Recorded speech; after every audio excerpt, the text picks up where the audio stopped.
আচ্ছা, আপনার পকেটে এখন হাত দিন তো, কি পেলেন? ফোনের চার্জার, হেডফোন আর এক মুঠো বাতাস, নাকি শুধুই হতাশা? বিশ্বাস করুন, আপনার এবং আমার পকেটের অবস্থা একসময় হুবহু সেম ছিল। মাসের শেষে বাপের কাছে টাকা চাইতে গেলে মনে হয় যেন কিডনি চেয়ে ফেলেছি, আর বন্ধুরা যখন ট্রিট চায় তখন মনে হয় মাটির নিচে ঢুকে যায়। শুনুন, আপনি যদি ভাবেন ব্যবসা করতে গেলে বাপের বস্তা ভর্তি টাকা লাগে, তাহলে আপনি ভুল দুনিয়ায় আছেন। আজ আমি আপনাকে এমন 3টি ব্যবসার কথা বলবো যা শুরু করতে আপনার পকেটের ওই 1 টাকাও লাগবে না। লাগবে শুধু আপনার ঘাড়ের ওপরের ওই ছোট মগজটা আর একটু নির্লজ্জ হওয়ার ক্ষমতা। হ্যাঁ, ঠিকই শুনেছেন, লজ্জা ফেলে দিলে টাকা আসবে গ্যারেন্টি। এই ভিডিওটি শেষ পর্যন্ত দেখুন, কারণ 3 নম্বর আইডিয়াটি আপনার জীবন এবং মানি ব্যাগ দুটোই বদলে দিতে পারে। ভিডিওর মূল টপিকে যাওয়ার আগে একটা সত্যি কথা বলি, ইন্টারনেটে সার্চ দিলে হাজারটা ভিডিও পাবেন। রাতে ঘুমান, সকালে কোটিপতি হন। ভাই, ওসব ভুয়া। ওসব দেখে শুধু এমবি খরচ হবে, পকেট ভারী হবে না। আমি আজ যা বলবো তা হলো পিওর স্ট্রিট স্মার্ট বিজনেস। এখানে কোনো ম্যাজিক নেই, আছে শুধু লজিক। আপনার কি মনে হয় ব্যবসা মানে এসি অফিস আর দামি স্যুটটাই? একদম না।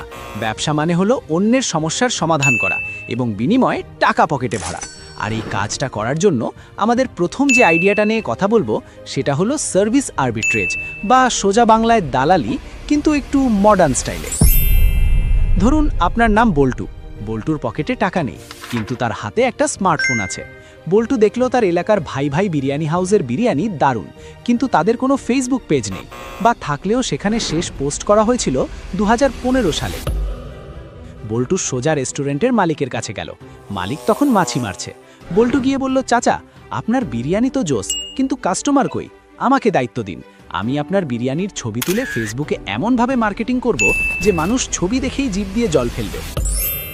মালিক ভাবলো, টাকা তো লাগছে না, দেখি না কি হয়। বল্টু সুন্দর করে মোবাইলে ছবি তুলল, চটপটি ক্যাপশন দিল, আর এলাকার গ্রুপগুলোতে পোস্ট করলো।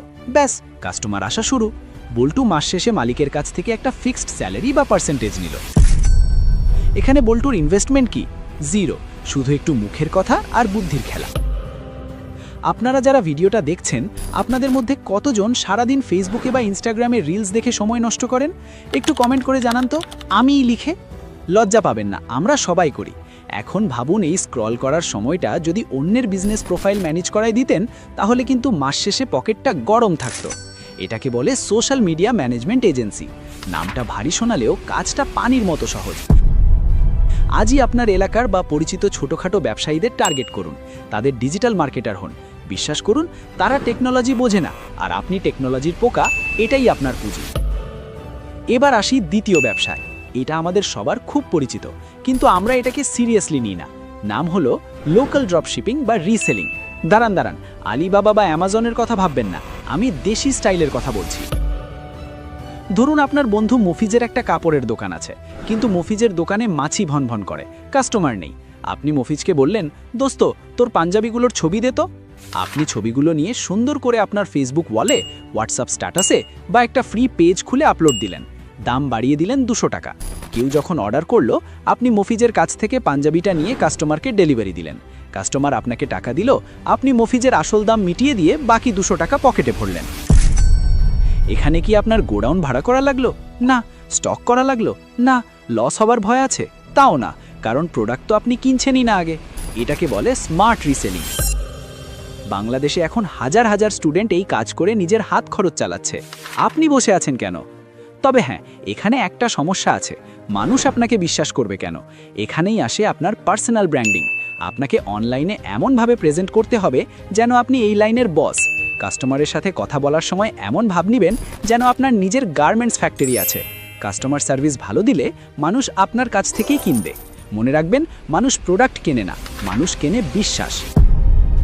আচ্ছা, একটা প্রশ্ন করি, আপনারা কি কখনো ভেবেছেন আপনার মধ্যে এমন কোনো স্কিল আছে যা দিয়ে টাকা কামানো যায়? ধরুন আপনি গিটার বাজাতে পারেন, বা খুব ভালো অঙ্ক বোঝেন, বা আপনি হয়তো খুব ভালো রান্না জানেন।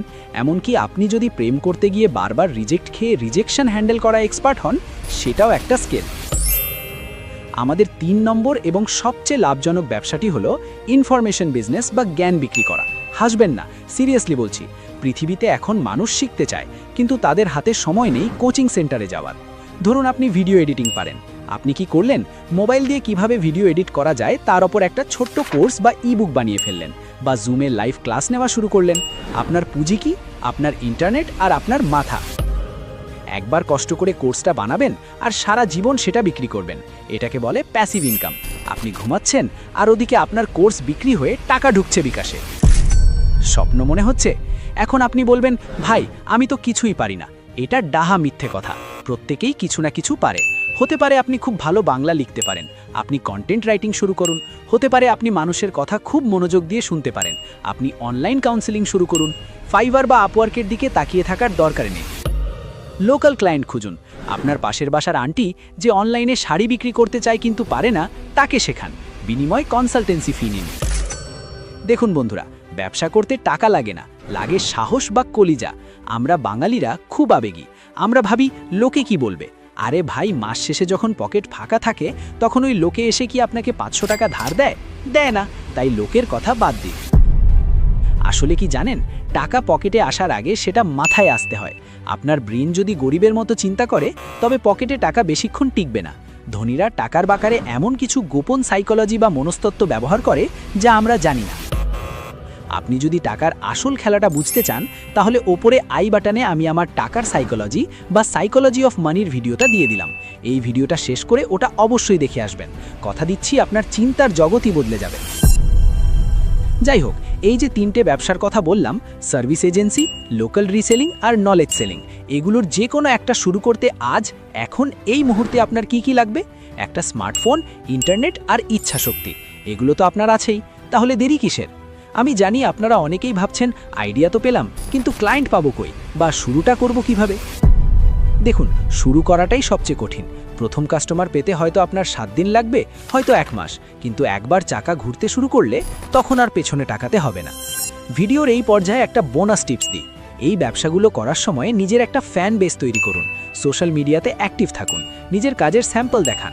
মানুষ যখন দেখবে আপনি রেগুলার কাজ করছেন তখন তারা নিজ থেকেই আপনার কাছে আসবে। এটাকে বলে ইনবাউন্ড মার্কেটিং। আমরা ভিডিওর একেবারে শেষ পর্যায়ে চলে এসেছি। এতক্ষণ ধরে বকবক করলাম, তার সারমর্ম হলো টাকার অজুহাত দিয়ে বসে থাকবেন না। আপনার মেধা আর সময়কে পুঁজি করে আজই মাঠে নেমে পড়ুন। মনে রাখবেন, বিল গেটস বা মার্ক জাকারবার্গ কেউই টাকার বস্তা নিয়ে শুরু করেননি। শুরু করেছিলেন একটা আইডিয়া আর প্রচুর পরিশ্রম দিয়ে। আপনার জীবনটা একটা সিনেমার মতো, আর আপনি সেই সিনেমার হিরো। এখন আপনি কি সাইড রোলে দাঁড়িয়ে থাকবেন নাকি নিজের সিনেমার ডিরেক্টর হবেন, সিদ্ধান্ত আপনার। পকেটের ফুটো সেলাই করার দায়িত্ব আপনারই। বন্ধুরা, এই 3টে আইডিয়ার মধ্যে কোনটি আপনার কাছে সবচেয়ে সহজ আর ইন্টারেস্টিং মনে হয়েছে? সার্ভিস দালালি, রিসেলিং নাকি মাস্টারি? কমেন্টে অবশ্যই জানাবেন। আর হ্যাঁ, আপনারা যদি চান আমি কিভাবে প্রথম ক্লায়েন্ট জোগাড় করবেন বা ফেসবুক মার্কেটিংয়ের গোপন টেকনিক নিয়ে ডিটেলস ভিডিও বানাই, তাহলে কমেন্ট বক্সে ঝড় তুলুন। আপনারা যা চাইবেন পরের ভিডিওতে তাই আসবে। ভিডিওটি ভালো লাগলে লাইক দিন, আর ওই যে লাল সাবস্ক্রাইব বাটনটা দেখছেন ওটা ফ্রিতেই টিপা যায়, টাকা লাগে না। টিপে দিন আর বেল আইকনটা বাজিয়ে দিন যাতে পরের ভিডিও মিস না হয়। দেখা হচ্ছে পরের ভিডিওতে। ততক্ষণ পর্যন্ত পকেট ভর্তি টাকা আর মুখে হাসি থাকুক। আল্লাহ হাফেজ।